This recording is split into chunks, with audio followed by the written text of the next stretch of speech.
Now, most of us, when we learn of our heritage, learn that our families came from faraway places. My family came from England and Scotland, a combination of both wealth and poverty in my background of privilege and indentured servitude. So I have some family in the past who were really important people who had a lot of money and influence, and I have people in the past who were just the dregs of society. Okay, my mother's family was named Amsden, grew up in Toledo, her church off of Amsden Avenue. But she has no idea why it was named that, or how influential her family might have been in the past. Only a couple of Amsdens actually lived in Toledo at the time. Now, where did your family come from? How many of you can say you know for sure your family came from another country? Your background, I'm saying we go back 5, 6, 8 generations. So we're going back a few hundred years. You know your family came from another country. Okay, just raise your hand. How many of you came from another country, right? I mean, that's almost all of us. I mean, you've got people here who came from Europe, from France and Germany, from Eastern Europe, from Russia. I know people in here who their families came from Africa, right? Some of them, at least, I know. India. Is anybody in here from India? Right? We got a few of those. So we're all from somewhere else. You know, when you are traveling into New York City and you get close to the city, so probably from the south you're in New Jersey, you get these moments where you can get glimpses. It's way off in the distance of the Statue of Liberty. And that statue was the thing that most immigrants in the last century saw as they came into the United States. Hey, we probably should put one down in Arizona and Texas now, right? Because right or wrong, we have a lot of immigrants coming to our country from there. So you get this sense, this is what it was. It was all these immigrants coming to the country. Have you ever thought about how tall the Statue of Liberty was? Or how it is? It's 300 feet from the very bottom of its base to the top, a little over 300 feet. But the statue itself is only about 151 feet tall.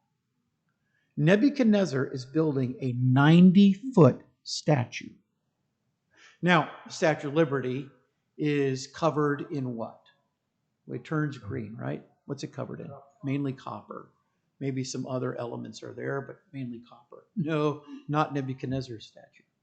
His is covered in pure gold.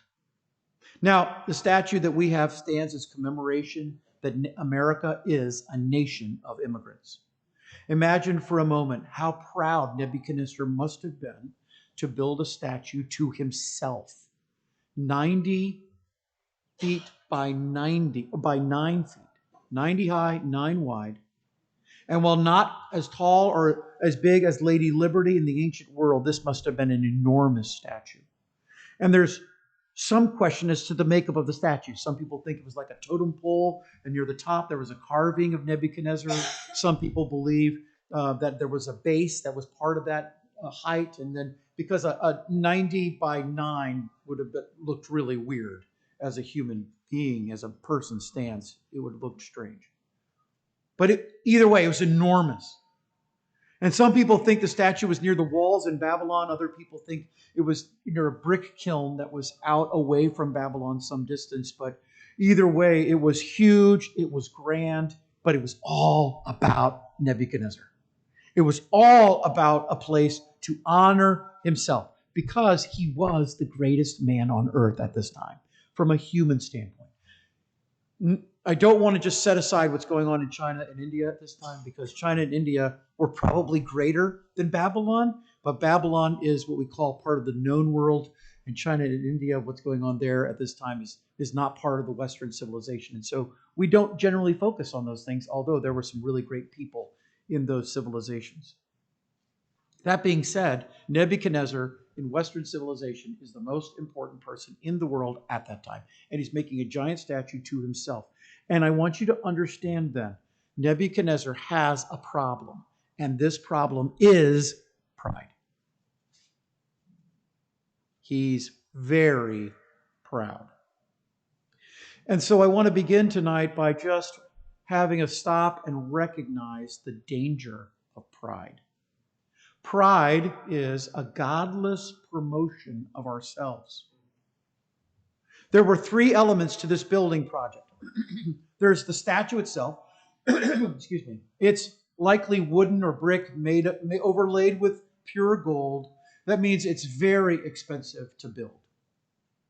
There is a second element to it. There's an audience that's invited to come to the unveiling. And Nebuchadnezzar, as he would conquer all these different nations, he would set up within those nations people from those countries to rule over those nations. And just like there's a puppet kingdom in Jerusalem at this time that's ruling at the behest of Nebuchadnezzar.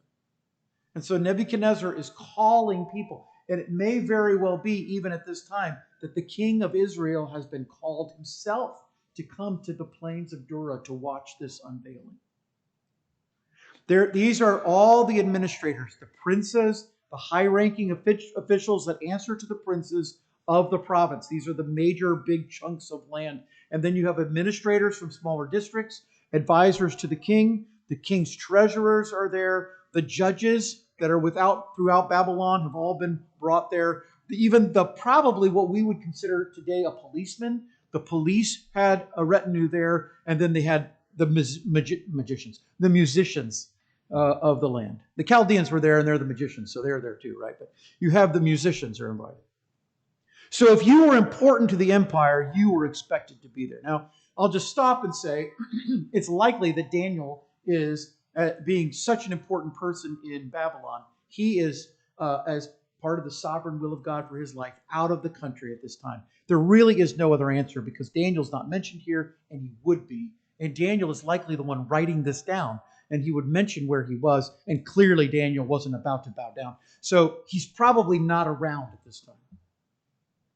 Well, there's a third element to this story, and that is, okay, we've got the statue and we've got the people. Now, here's what we're going to do. We're going to unveil the statue, and everybody is going to bow down and worship the statue. And if you don't do that, you will be thrown into what they write there in Aramaic, right? Burning fiery furnace.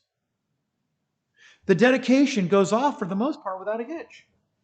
The events, the statue's there, it's unveiled, the music is being played, the people fall down and worship, right? I mean, you see it here, it says it over and over again. They're worshiping the statue. That is, there's a sense in which they are saying, this is a god. Now, you have to stop and recognize what's happening here. Because if you're a Jewish person and you're in that country and you've been set up in a position of leadership, rock, meet hard place, right? Because you're being told to violate something. What are they supposed to violate right here? What are they violating? Commandments 1 and Commandments 2, right? All right, what are the 2 commandments of the 10 commandments? What are the first 2? Thou shalt have no other gods before me, and thou shalt have no graven images of any likeness of anything. So this is what we call idolatry, clearly. And they're told to worship the statue. And the people, they fall down and worship. And there's a sense here in which Nebuchadnezzar is establishing himself, as many kings have done, great kings throughout the history of the world, set themselves up as a god. Well, you see this later in Rome. Some of the Roman Caesars do this. You see it later in 15th century France. And in the 16th century France, you have the sun god. Anybody ever been to Versailles? Who's been to Versailles? Anybody besides me? We have a handful of people. Is it not amazing building? It's unbelievably incredible. And this Louis, the king, his face is pictured like a sun, and it's everywhere. It was his logo. He's basically saying, I'm God. And it's just all over this building in gold. Still there. You're thinking, if I could just get that off of there and into my pocket. That would be wrong, but man, that's worth a lot of money. There's a lot of gold in that building. So Nebuchadnezzar has established here in Babylon the practice of self-worship. In fact, the word here in Aramaic is sagid. It's in verse 6, and it's used throughout the text for worship, and it means the worship of a deity. It's specifically saying the very thing that's a violation that the Jews are to do. So what he's done is he's saying, I am your God. Now, this creates an environment then that strongly discourages true worship. Remember, put yourself into the position of the 3 You're supposed to worship God alone, and now your king, who you work for pretty closely with because it's in the province of Babylon, it's in the home city, it's in the capital of this great kingdom. You work for this man, and he's saying, I'm God, and you're saying, no, you're not God. So the jealous Chaldeans maliciously accused the three, get this, of atheism. That's really what they're doing. They approach the king with an accusation. They say the three have refused to worship the king. And the accusation is very specific, relating, here it is, word for word, the command of the herald, which I'm sure Nebuchadnezzar knew because he probably wrote it himself. And they remind the king that the command includes the penalty of death. But the problem is, in truth, is if these men had violated this command, had not violated this command of the king, they would have violated the command of the king, of God. So there's the rock and the hard place, right? Now, what's the penalty, by the way, in Judaism for violating one of the Ten Commandments? What's the penalty? What did Moses do to the man who's out picking up sticks on the Sabbath day? It's death. So here you've got a human king saying, I will kill you. But then you have your God saying what? I will kill you. That's rock and a hard place. And now their consciences come into play. And this really brings you back to the first chapter, because in the first chapter you find how these men have already practiced this problem. They've already worked it out. They said, we're not going to eat this food. We're just not going to do it. We won't do it. And now in chapter 3, they're saying, we won't do it. And I think the applications here are pretty simple. I mean, people who set up idols are proud. People who set up idols to themselves are probably the most proud. And those who worship those idols violate the commandments of God. I want you to understand, ladies and gentlemen, something really important here. I talked about Lady Liberty and the statue and all the immigrants coming. Do you realize right now, all the immigrants coming to our country, many of them are bringing their false gods with them to our nation. We are here in our church surrounded by people who worship statues. They get up in the morning and they pray to the statue.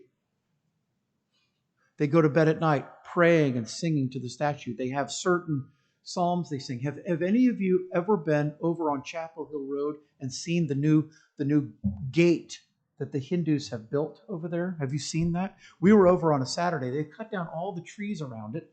I don't know how the town of Cary let them do that. They must have built an incredible tree farm somewhere else. That's all I can think, because they cut down all those big trees.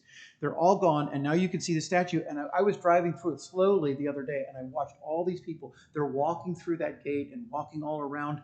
And friends, they worship false gods. This is not the God who created the world. This is not the God of the Bible. These are false gods. This is idolatry. And understand with that when we look at them, we need to understand that we're not just talking about really nice people who live in our communities who eat spicy food, okay? And some of them are just wonderful. I've just enjoyed getting to know even the unbelieving Indians and Hindus that live around us. They're just wonderful people in many cases. But I want you to understand something, folks. They worship a false god or gods. And if we're going to confront that kind of pride, because it's pride that sets all that up, if we're going to confront that kind of pride, well, it takes courage, doesn't it? And this brings us to our second point, because you have to commit yourself to Christian courage. Just as you recognize the danger of pride, what's the contrast here? Courage and pride. And courage looks like pride sometimes. The courageous look like they're very proud people. I mean, remember when David went to kill Goliath? What did his brother say about him? Well, I know why you're here. I know what you're doing here, right? His skepticism of his brother's motives. David's brother was questioning, why David had arrived, why he's going to stand up against Goliath. Pride and courage look a lot alike. But we have to commit ourselves to Christian courage, and that courage is steadfast confidence in the Lord. You see, proud people hate God's people. And you have Nebuchadnezzar, and he's really angry, and then later he's going to be really, really angry. I mean, he's furious. And this is because God's people follow God and not them. If you really want to make somebody angry, and you shouldn't just do this as an experiment, but you could, you get into a conversation with an average person in society, and you begin truly sharing what you think and believe about life, and they will think you're crazy, or they will think you are belligerent. And I have had occasion where I felt like I was responsible to stand up for the Lord in places where I had to say, I do not believe in evolution. That is, in a sense, that is their faith. At least we could say that. They believe this, maybe not in a religious sense, but they believe this is true. And when you stand up with confidence and say, that's not true, that's false. Darwin was a racist. Did you know that? Darwin went down off of the coast of Ecuador and he saw the village people living in the trees who had not yet been brought into modern society at the time. And Darwin saw them and said, look, it's people who are evolving. Well, they weren't evolving physically. They were evolving socially. They would eventually be brought and it would become Ecuador, right? But at the time, it's just people who live in the trees, people who live, village people. We don't have many of those left in this world. There's still some. And Darwin racially profiling them. And here's Nebuchadnezzar. Because the people won't follow him, he's angry. In fact, emotionally, I would say his state is one of extreme anger, where we might say this guy is now beside himself. So he commands the three to be summoned. Why did you do this, right? Or did you do this, he says to them. Are you aware of the consequences? And then he adds one more thing. And this is his pride run amok. And now we can see he's consumed by his pride because he said, so tell me, what God do you serve who can keep you out of my hands? Can you just stop and say, this is kind of what the servant of the Assyrian king Sennacherib is saying to Hezekiah about a century or so earlier. Remember, he says, I'm here representing your God, and you've been Jehovah, and you've been going against him, and it doesn't really matter because none of the gods of the other nations have been able to prevent us from destroying those nations, and we're going to destroy you because your God is angry at you, and all of this. And they take it back to Hezekiah, the letter, and he reads it in the temple before the Lord. Nebuchadnezzar, full of himself, says, you show me a God who can keep you out of my hands. Well, this is the whole theme of Daniel, is that God is greater. That's the whole theme. The whole, from the beginning of the book to the end, it's God is greater. And you have here a man consumed by his own greatness, humanly speaking, and he has no concept yet about how great God is, because God's people then are courageous before him. They say, we refuse to obey you. In fact, literally, they say we don't have any defense at all. And they're actually they're refusing to even offer a defense. And people look at this and they say, well, that's pride. But it isn't pride. It's trust. They're being courageous because they're not promoting themselves for their own glory. They're promoting God for his glory. They're saying, this is what God can do. We trust in God. He will save us. He will not save us. That's his decision. But our confidence is in him. In fact, I really believe their confidence is based on a pre-exilic writing. Remember, this is during the exile. Pre-exilic author is Isaiah. Let's go back to chapter 43 and read something that Isaiah said to the people living in the exile. He says in verse 1, Isaiah 43, now says the Lord who created you, O Jacob, and formed you, O Israel, do not fear, I have redeemed you, I have called you by your name, you are mine. Now he's talking about, here it is, when you are in the exile and you pass through the water, I will be with you, and through the rivers, they will not overflow you. What's the next sentence in your Bible? When you walk through what? When you walk through fire, you will not be consumed. Now,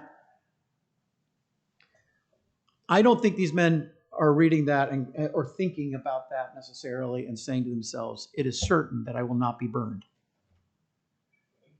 But you can hang your hat on that promise, can't you? I mean, God is saying to these people who are in the exile, when you're in this situation, this is what's going to happen. And I think that's kind of what they're doing here.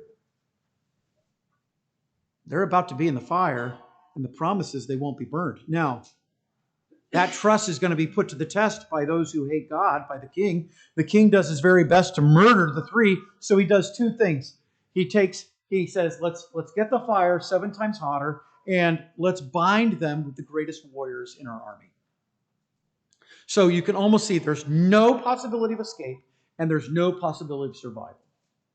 So from a human standpoint, these three have no chance of surviving Nebuchadnezzar's wrath. And I actually like this because it reminds me of another story in the Old Testament that brings similar joy when I read this story. It's when you have Elijah and the prophets of Baal at Carmel. Because you remember what he does after they've been spending the day cutting themselves and hollering out. Elijah goes, okay, he repairs the altar of the Lord, and then he says, let's pour water all over it. Because he wants everyone to be super certain of one fact, that only God did this. And that's really what's going on here. God is set up this scenario in his own sovereignty over Babylon. He has set up the scenario so that the only answer anybody can have is God did it. God did it. And now we have almost like a chemistry experiment, right?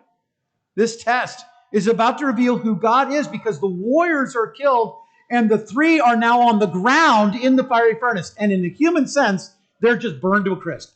Right? I mean, beyond recognition, gone. This is what they do to people when they cremate them. They put them into a fiery furnace. But God blesses the courageous. The king discovers his great error.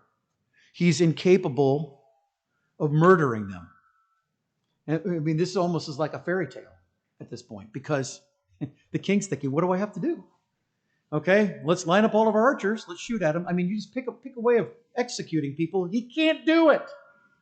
If the story had continued on and Nebuchadnezzar hadn't been so incredibly surprised and taken back by what had happened, we probably would have 6 or 8 different ways they're trying to kill these men. You can't kill them. They're unkillable.